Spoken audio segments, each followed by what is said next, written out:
rakkoon tokko gaafa isin mudatu jechuudha waa lamaaf isin mudata. Wayin gatii imimmaan keessanii lakkaa'ee wayin immoo gatii kadhannaa keessanii lakkaa'ee guyyaa tokko sababa fakkeessee sababaan isinitti fida. Ashamaa harka fuudhee akkam jirtan hordoftoota chaanaala kootii kan taatan marti keessanuu nagaa rabbii lafaaf iddoo jirtanitti isiniif haa baay'atu akkam turtan akkabsaa kana keessan an obboleettiin keessan nagaa guutuurraa qaba nageenya na bukkee ture isin birallee haa jiraatu isin jecha namoonni chaanaala kanaaf haaraa taatan subscribe like gochuudhaan maatii keenyatti dabalama. Kan maatii koo turtan immoo hanga yoonaa yaadawwan garaagaraatiin na deeggaraa turtan galatoomaa galata guddaa na bira qabdu isin jechuu jaaladha. Akkuma jalqaba irratti argitan kana jechuudha kan rakkoon tokko gaafa isin mudatu sababa malee isin hin mudatu. Dhugaan isin jedha gatii yeroo dheeraa imimmaan keessan rabbitti garagartanii boossan gaafa isin lakkaa'u gaafa rakkoo san keessaa furmaata isin fiduuf ka'u sababa fakkeessee waan tokko isinitti fida. Warreen mucayyoo kana waa'ee mucayyoo kana irratti dubbadheerraa keessan galtanii baay'een keessan na dubbistanii jirtanii namoonni 5-4 waan taatan telegiraama irraa dhuftanii kan na dubbistan kallattii garaagaraatiin bichaa baay'een keessan na dubbistanii jirtanii ammaaf mucayyoon harka seeraa galtee jirti. Aniyyuu eessanan mucayyoo sana harka seeraa galcha jedhee kanan cannaqamaa ture jarri ofuma isaaniitii sababii mucaan dafee tooniyyuu naqqa'uu dide akkasuma dafee of hin beekne mucaan jaraa jechuudha. Sababa sanaaf poolisii fidanii dhufanii qabsiisanii turanii mucayyitti jechuudha. Haa ta'u malee mucayyittiin akkuma jalqaba isinii hime beektu namoonni baay'een bakka kanatti ni hubattan jedheen yaada.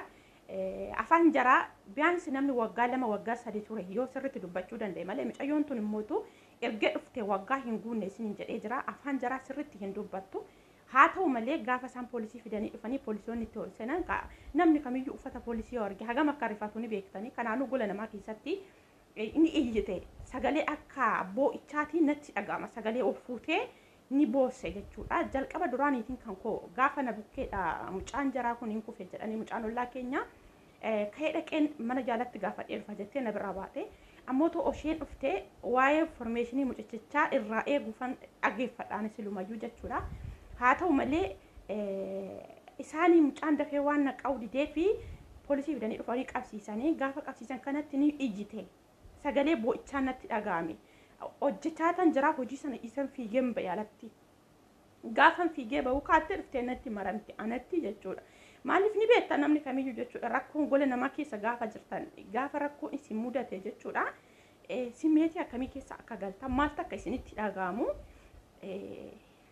ani beeku dhugaa maal isin ibsa keessattuu nama biyya keessanii gaafa agartan immoo jechuudha kallattii garaagaraatiin isin bukkeen keessan nama isin hin beekne hamba ta'anii yookaan namoota biyya ormaa ta'anii gaafa rakkoo san keessatti nama biyya keessanii agartan akka waa yeroo sanatti furmaanni isin dhufu nama sanatti fiigdu sirriidha namni kamiyyuu zeegaa ofiitti kuni waanuma jiru jechuudha. Kazaa gaafa isheen natti fiigdu barrii banee yoo ani gadi ba'u natti fiigde kazaa jarri natti deemanii wal beektanii naan jennaan ani erga nas dhufee ture jira isheen immoo haaraa ta'uu isheen hin beeka jedhanii waan ishee mudate keessaa wanti ishee sitti himte jirti waan ati dhageessennaan mucayyoon silkii hin fayyadamtu akkuma jalqaba isin hime silkii hin qabdu sila jechuudha. Waaqni gaafa ishee baasudha ka'u akkasumas immoo gara gaariitti gaafa isin hin jijjiirudha ka'u jechuudha. Rakkina keessa yeroo dhiiraa gisee tokko isin fura waaqayyoon dhufaatii tura malee gaafa dhufu sababeeffatee ka'eetuma rakkoo dheeraa sa'aatii dheeraatti bu'aa turte sana daqiiqaa tokko keessatti furmaata isiniif kenna jechuudha.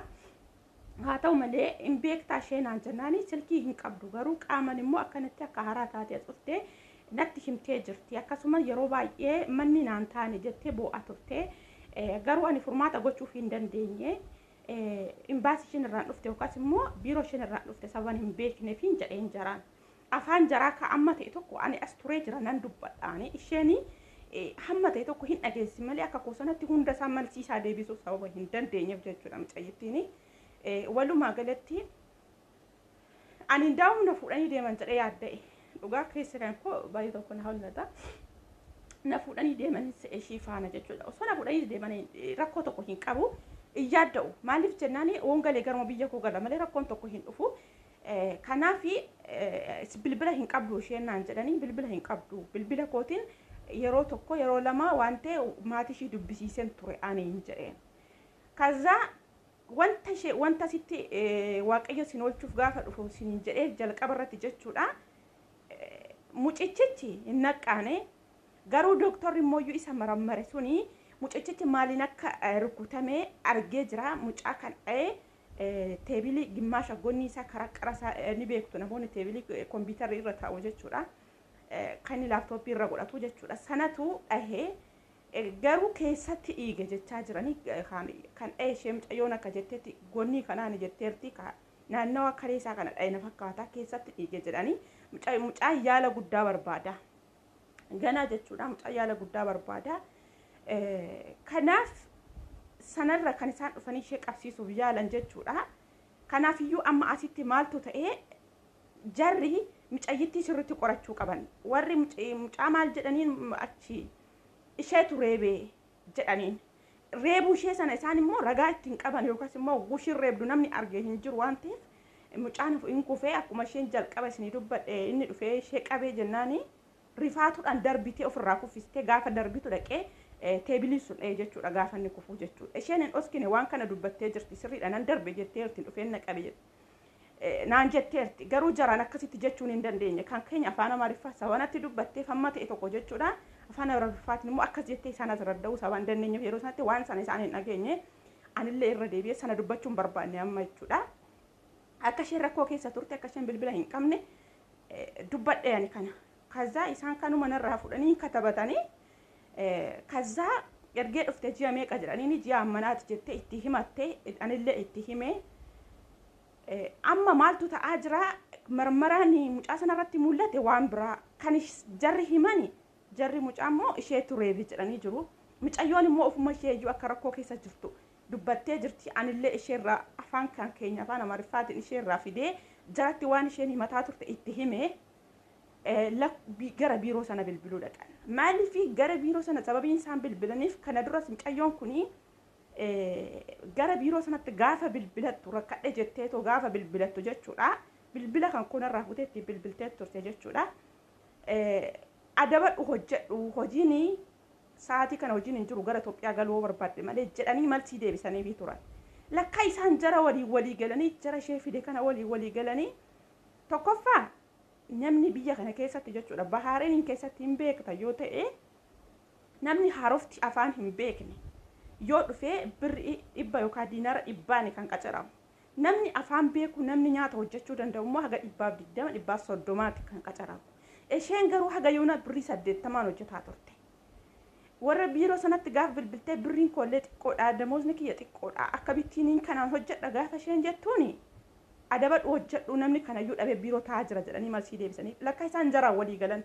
Sababbii isaan kana godhaniifis jarri kun durumayyuu warri mucayyoon kun bira galtee sarratanyaadhas ishi jedhanii silkii hin bitan. Warri duraan isaan bira ture silkii hin qabatan. Kanaaf jaraan walii galanii ani birri nyaachisaniitu jarra kanatti shaa jedhanii hin beeku. Silkii maleedha birri 80 kan isheen hojjettu kun hundumtuu mucayyoon ofirratti boo'a yeroo dheeraadhaaf ofitti gaddaa waaqayyootti boo'a turte jechuudha. Kanaaf jarri indaamu informationii dheeraa gadi fageessanii qorachuu jalqaban. Jara biirootittis bilbilanii jiru. Amma mucayyoon maal taatee walumaa galatti harka seeraa galtee jirti. Warri biiroo duraan birri hojiin hin jiru birris kanumaan hojjedhu jedhanii itti fannoodha suni gaafa warri seeraa yookaan poolisoonni kun bilbilan immoo maal jedhanii walumaa galatti qaaman kottatoo informationii nurraa fudhaa'ii jedhanii agartanii maaliif rakkootu jira jechuudha bakka walumaa galatti jarri kun amma immoo jara kana biratti akkas yoo jedhan sababa jaraa waliin dubbatanii natti fakkaata warra poolisoota kanatti immoo afaan biraa haasa'uun isaanii hin oolu jedhee yaaddaa hammaaf gara biiroo isaanii achi wajjin illee hin deemne walumaa galatti mucayyittii fidanii deemanii jiru. Asittis ni deebisanii way asitti hin deebisanii wanti hin beeku hin jiru lakkoofsa koonarraa fudhatanii jiru isheellee lakkoofsa koo qabatteerti bilbila hin qabdu jalqabumaa asitti meera kasanii nalaa uffata minaamina oomayyuu hin fudhanne. Birri bittaa birri jeesadii na harkaa fudhatanii jiru akka isheen jettetti itti himee jira birri hamma kana harkaa fuudhanii jiru gaafa mucaan akkana ta'edhanii birri na harkaa fuudhan jette birri jeesadii harkaa fuudhanii jiru jedhanii isa itti himeera isaanis gaafatanii jiru. Jarri ofumaa kiyyootti of gatan akkamitti yoon siniin jedhe jarri warri mucaa kufee jechuudha walumaa nama deemanii jiru mucayyoo wajjin qabamanii fi deema fuudhanii deeman walitti qabanii jechuudha. Maaliif amma dubbiin kun rakkinni mucayyoo kanaa maali? Akkamittiin mucayyoo kanaan ishee turkute jechuu danda'anii waan walumaa galatti micayyoo amma fuudhanii deemanii jiru. Micayyoon harka seeraa galtee jirti. Ani jalqabas inni ani barbaadu isa kanaadha. Micayyoon maaliif seerri biyya kanaa sirriitti jechuudha. Sirriitti baay'ee ulfaata jechuudha. Kanaaf micayyitti fuudhanii deemanii jiru. Hooman taatu harka seeraa arga galteetti jechuudha. Haa ta'u malee jarri kuni kan ishee gaafachiisu yookaan ishee hiisisuuf kaanii ofiyyuu itti gaafataman jedhee yaada. Sababbiin isaas ji'a kana hunda birrii isaan ittiin hojjisiisaa turan seera biyya kanaati miti. Maaliif seera biyya kanaa haaroftii namni haaraa ta'ee dhufee birrii dhibbaan hojjetaa jira. Diinaar dhibbaanii jechuudha. Kanaaf isheen immoo birrii 80 hojjetaa turte. Rakkoo ishee kana jedhe anillee isa jaratti himee jira. Kanaaf isaan wanta narraa fuudhan inuma katabatanii micayyittii fuudhanii deemanii uffata ishee namni fuune ishee fuudhanii deemaniiru.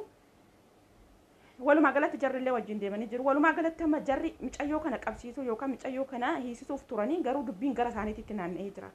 Kanaaf mucaan immoo gaafa naqqa'e afaan biraa dubbachuu danda'a. Akkuma isaan afaan biraa dubbatanii micayyoo waan biraa kan micayyoo irraa fuudhame waan biraa ta'e kanatti mucaanis gaafa naqqa'e afaan biraa dubbachuu danda'a. Kanaaf jarri ofumaa deebi'anii idaatti seenuun isaanii noollee. Haa ta'u malee waaqayyoon immoo micayyoo sanaa hin gatiin. Maaliif waaqayyoon gaafa waan tokko gara keessanitti naanneessu sababa qaba. Sababa tokkoof gara keessanitti fida. Egaa obbolee tokko baay'een keessan cannaqamtanii dhugaa hamma kana akkanatti namni ana hin beeku dhugaa. Maaliif ani yeroo baay'ee TikTok irra wayii dubbadhee hin beeku isiniin jedhee akkuma viidiyoo jalqaba irratti isin ibse garuu haa ta'u malee karaa kanaan iyyuu baay'een keessan galtanii na gaafattanii jirtanii ijoollee isin bukkee jiran ijoollee hadiyyaa ta'anillee warri naaf bilbiltanii jirtan telegiraam irraan jechuudha. Galatooma isiniin jedha dhugaa rabbi baay'ee tokko galatooma waaqayyo isin haa eebbisu. Akka kanatti harka waliif rabarrabuu yookaan mukaatanii rakkoo keessaa wal qabuun kun jechuudha hedduu takka nama qannaasisa dhugaa. Maaliif abdii isinitti horata keessa keessanitti jechuudha. Lafa rakkattanii jirtanitti iyyuu amma kana lammiin kun duukaa jira lakka jettanii abdii godhattu jechuudha. Walumaa galatti waan isheen irra geesse kanan hubadhu ta'a lakkoofsa kenneefi jira lafa geesse kamittuu naa bilbili jedheeniira. Harka seeraa erga galte waa tokko wanti isheen taatu hin jiru. Kanaaf information immoo mucaan jaraatis maal akka ta'e sababa niitiin kun dhaxxee gaafattuuf iyyuu dhagahuu tan jira. Waan ani isheen irra geesse immoo kanan deebi'ee isin hojjedhu ta'a ammootu iyyuu waaqayyo gaarii nu dhageessisa micayyoon amma waan tokko iyyuu hin taatu jedheen abdii qaba. Seerri biyya kanaa namoonni hin beektan yoo ta'e jechuudha seera bahaarenii jechuudha. Baay'ee jechuudha. Osoo namni isaaniiyyuu harkatti du'e micayyoo sana reebuu waa tokko gochuu hin danda'an jechuudha. Seerri isaanii sirriitti ulfaataadha. Kanaaf waaqayyoon gatii himmaa isheen lakkaa'a lafatti hin gatu kan hiyyeessaa rabbitu jira jechuudha. Kanaaf walumaa galatti jechuudha gizee tokko rakkoon maaf nu mudate rakkoon kun maaf nu qaqqabe jettanii waaqa isin uume walitti hin bu'ina abdii hin kutatina sababa qaba. Rakkoon sun gaafa gara keessaniitti dhufu sababa qaba. Maaliif wayi rakkina isin yeroo dheeraa bara dheeraa boossanii itti deebii dhabdan isinii furuuf gara keessanitti dhufa. Fakkeenya biraatiin jechuudha sababa biraa fakkeesse kan gara keessanitti fidu rakkoo isin yeroo dheeraatti rakkattan yeroo dheeraa keessatti bu'aa turtan ilmaan keessa sana gadi baasee lakkaa'ee sanatti gara keessanitti naanna'ee isin yaadata. Kanaaf rakkoon sababa tokko malee nama hin mudatu sababa qaba. Sana keessatti immoo waaqayyo nama duuka jira namni karaa rabbii irra jiru kufee nafu. Egaa akkasinis hin jedha obboloota koo warri baay'een keessan cannaqamtan galatooma. Ammas inni nadi guddaa irra caalaa barbaada ture micayyoon harka seeraa akka galtu qofa kana nani barbaada jechuudha. Kallattii kamiiyyuu jechuudha. Balbala aanatti cufanii akkuma isheen jettetti achi keessatti binaan dhoowwatanii baay'ee dararuu laata kan jedhe cannaqamaa ture isa kanaadha. Haa ta'u malee sababa mucaan dafee naqqa'uu dideef poolisii fidanii qabsiisan ofuma isaaniiti. Haa qabsiisan malee micayyoon iyyitee naannani akkuma isin ibse gadi ba'ee jaricha asirradda'ee jira.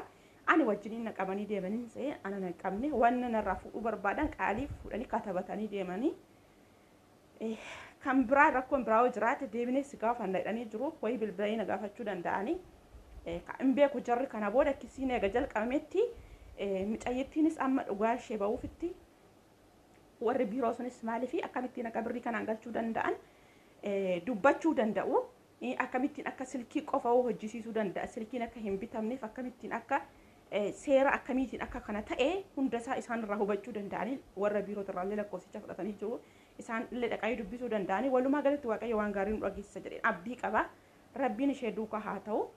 Warri amma yoonaa cannaqamaa turtan immoo iyyuu galatooma galata guddaa na biraa qabdan isiniin jechuu jaaladha. Jabaadhaan malee akkuma kanatti walii owwaachuu sagalee walii ta'uu akka kanatti wal duukaa sirriitti jechuudha. Dhugaan isin baay'ee tokko nama qannaasistanii waaqayyoon hunda keenya nu haa eegu rakkoo nurraa haa fageessu in hojjetannee jijjiiramna jennee biyyaa baanee nagaan biyya keenyatti nu haa deebisu.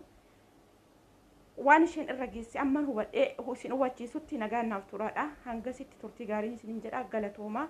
Yaadan biraa qabdan taanaan koomentii jala yaada keessan naa kaa'uu hin dagatinaa nagaan naaf turaa.